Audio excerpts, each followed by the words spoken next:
Coming up, I'm going to share some wins and losses from the previous month. And also, can press releases help improve your keyword rankings on Google Play? You'll find out. Stay tuned.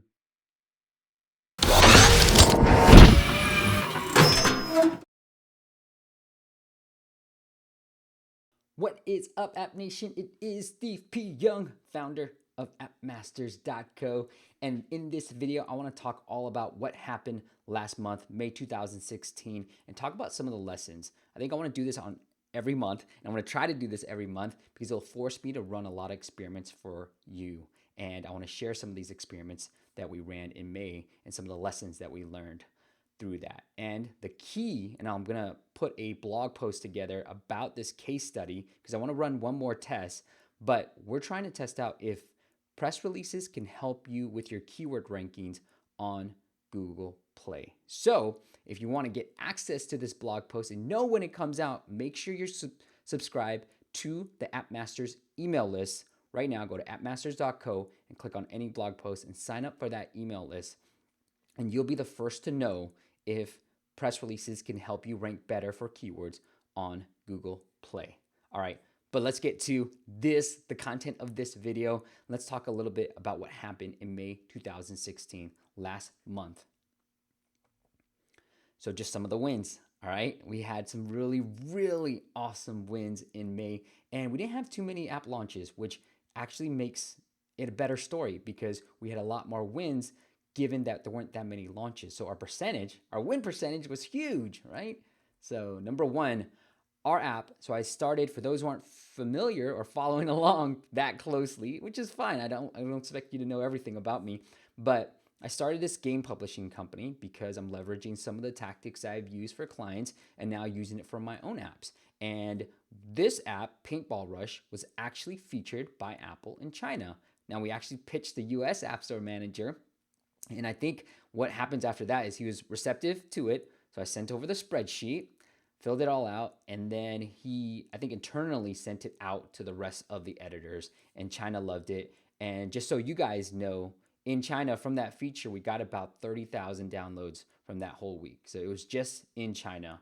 Now, unfortunately, I'm going to share this in the losses. I was actually hoping for a worldwide feature, but heck, I will take one country feature, and China is a pretty big country. So it was a really good win, and I was hoping for the worldwide, but I'm going to settle for China.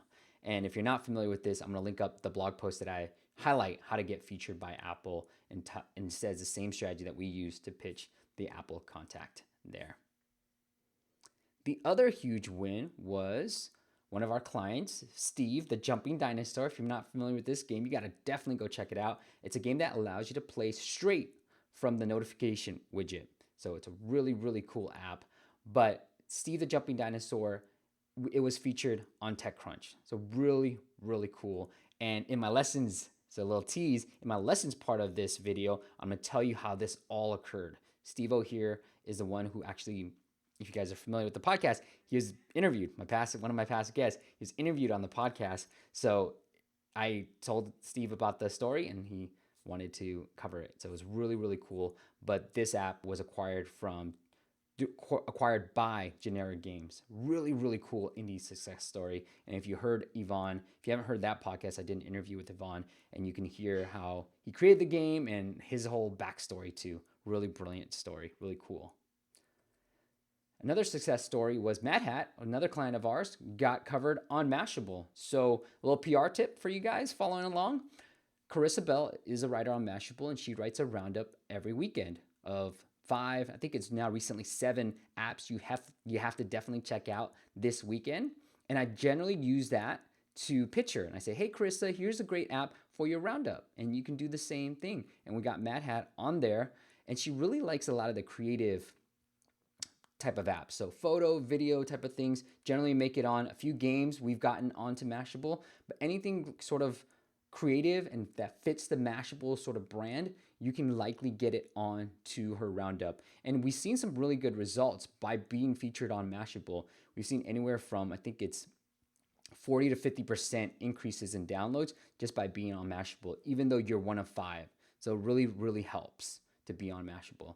But like I said, I think we had officially 3 or 4 launches, right? If you include our app, and almost, so you see 2 of our apps got featured on some really prominent sites. So from an agency standpoint, I feel like we're doing really well from just a PR and promotion standpoint. All right. And last thing is a personal thing. So in May, I actually said yes to everything. Everything. You can ask me anything in May. If I wanted to do this or that and this, I just said yes. So one of the things I was asked to do was to actually be part of a webinar, 5 reasons why apps fail. And it was a roundup. It was me and a few other people around the app industry, and it was put on by Comiba. So Comiba is a app development shop, I think, and they asked me to come on. I said, sure. I didn't even ask any questions. Like I said in May, I said yes to everything. So I said, yes, let's do it. And so I did do it. And the other thing I want to tell you about before I go sort of into the lessons part of this is I had a 1-day mastermind retreat, and it was stinking awesome. I'm going to share that a little bit, sort of the format a little bit in the video, but it was so awesome. It was in person, and it was something I wanted to do. So I just asked a few of my friends if they were interested in doing it. It was all in total 6 of us who were involved, and they said yes. And so we did it in San Jose at my friend Gonzalo's house, but it was awesome. All right, so some things that did not work, okay? I had to actually let go of a contractor that I was using. I brought her on because I needed somebody to fill this role. And unfortunately, it just didn't work out. And it's some of the growing pains of running my own business that I'm starting to learn is how do you hire the right person? So as you might be sort of listening to the podcast, you might hear me ask a lot of my interviewees, how do you hire? What does your process look like? Because that's something that I'm having difficulty doing. So I had to let her go. The other thing that I did, and I sort of alluded to it earlier, was I was testing a lot on Google Play and ASO. So with the press release, this is a strategy I use on an SEO days where you sort of link the keywords that you want to your website, and you start increasing keyword rank, right, on an SEO basis. So I wanted to know if this would work on Google Play, because I know on Google I/O a few years ago, Google actually uses that to factor in your keyword rankings. So if let's say, here, let me rephrase. If, let's say you have a site or an app that is photo filters, for instance, right? And websites are using photo filters, that keyword, to link to your Google Play listing, then you'll start increasing keyword ranks for photo filters. So with the press release, this is an SEO hack, with press releases, you can get distribution on some really, really high-end sites like Yahoo News and all these other things, right? And so I thought, hey, could I do the same thing, write a press release, link up special keywords, and then distribute that, or link up special keywords to the ones that we're targeting to the Google Play listing, and then distribute that so that we get this press release on some really high ranking sites like Yahoo News and so forth. And because we're on there, will we increase our rank for those particular keywords?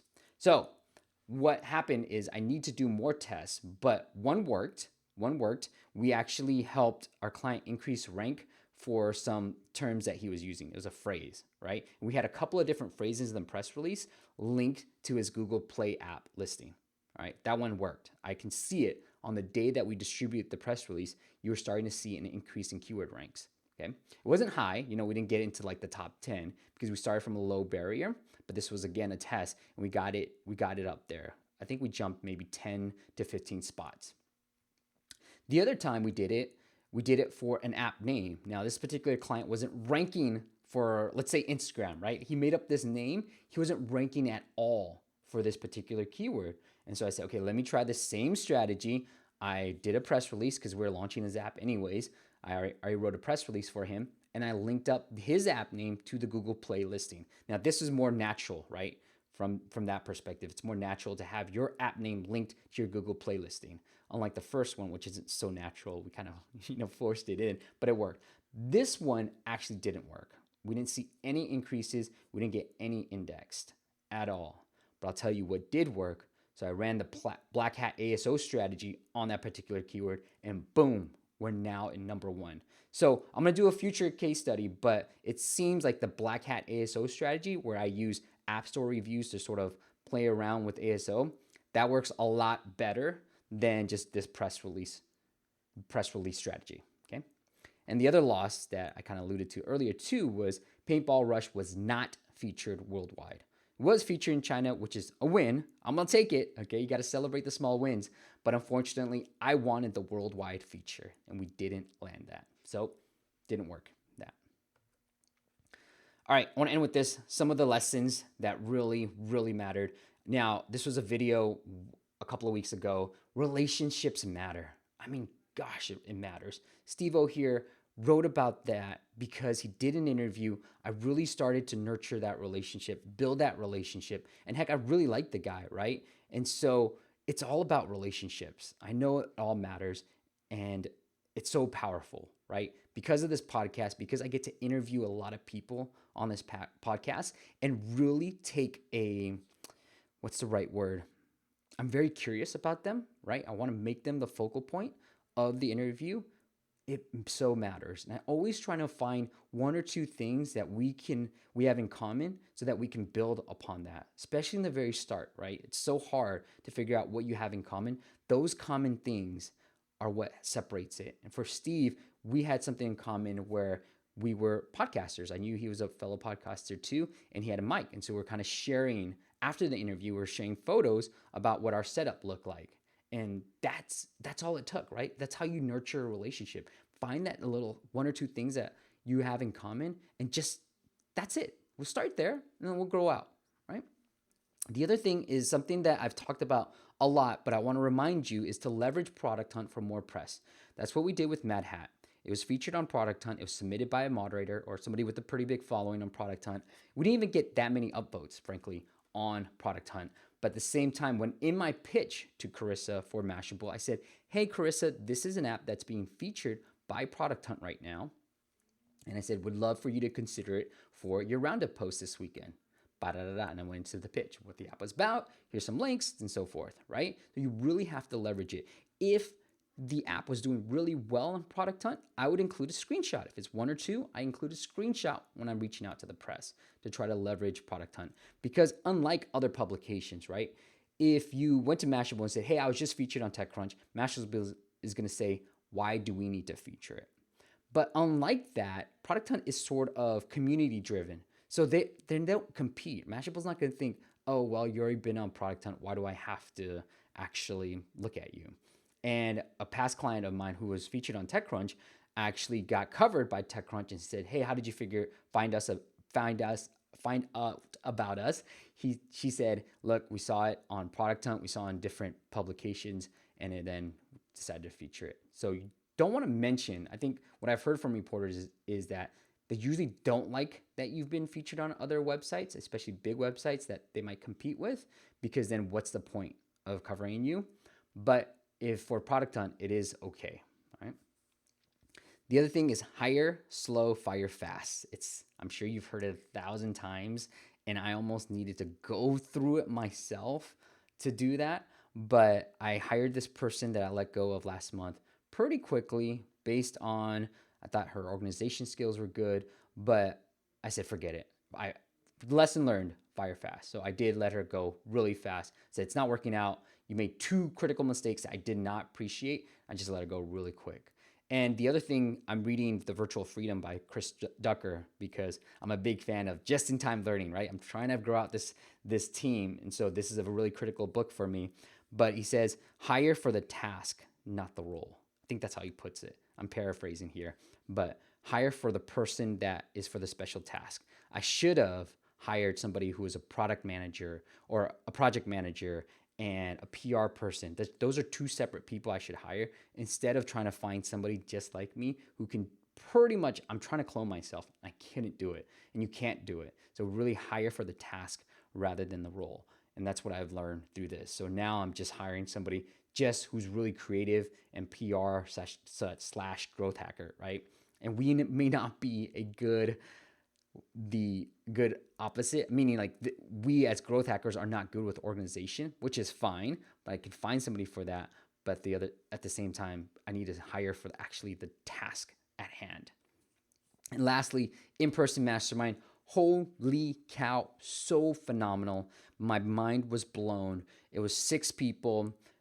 Most people had met, half the group had met each other already, the other half hadn't. Obviously, I was the glue, the connector, that I knew everybody there, but we got very intimate. We shared all our numbers. Here's how much we're making, here's where we want to be, and we had this sheet where we had to fill it out as each person got into the hot seat, and it was phenomenal. So it is something that I definitely want to do more of. And if you're interested, just email me, because I don't know when I'm going to do it, but I think I'm going to do it with just the people in my mastermind now and say, hey, you guys interested in doing this? Let's have this other retreat and let's do another one in person. But the same people, the same 6 of us, we want to do it again in probably 3 or 4 months, just to get caught up with what our goals were from leading from this particular mastermind. But it was very, very cool. Stay in tune for the blog post, and I'll share the script and the way we structured it and the format, because that's something that I really, really love. I'm going to share that in the future blog post, but really, really cool. I'm a big proponent of masterminds, and doing it in person for the very first time.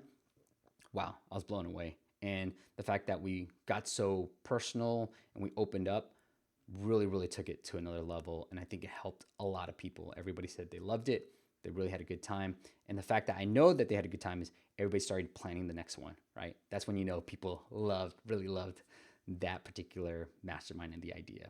All right, guys, that's it for now. Like I said, if you're not already a part of the App Masters email subscriber list, go sign up, because you're going to be the first one to know all about these blog posts that I've been writing. Some phenomenal blog posts that get, if you like the podcast, you know I get into the weeds, very detail-oriented blog posts that you can use step by step to grow your app business. And if you are struggling with anything, feel free to please reach out to me. I do calls every single day, depends on the day, but usually Wednesdays every single week, to get on calls to help people with whatever they may be struggling with. So if you got something that you're struggling with or just want to talk to me, feel free to reach out to me. My email is easy to find. Go find it, because I want hustlers. I'm not just going to tell you, but go find it. It's really, really easy. And that's it. Tune in. Oh, if you're enjoying this podcast, do me a favor. If you haven't already, go into iTunes. It's appmasters.co/iTunes. Leave a review. Be honest. If you don't like it, great. If you want to give me some feedback in there, great. But leave me a real review about what you think of the podcast, so other people can find this particular podcast. A lot of people have come to me and said, Steve, I can't find your podcast. I need to do a better job of making sure discoverability is fixed for this particular podcast, because I know this is one of the very best podcasts in the app space, because nobody does it like me. Nobody gets as in-depth as I do. Nobody cares as much about the interview process as I do. All right, guys, that's it for now. Thank you so much for tuning in. Your attention means the world to me. Really, really appreciate it. And I'll see you on the next video. Bye.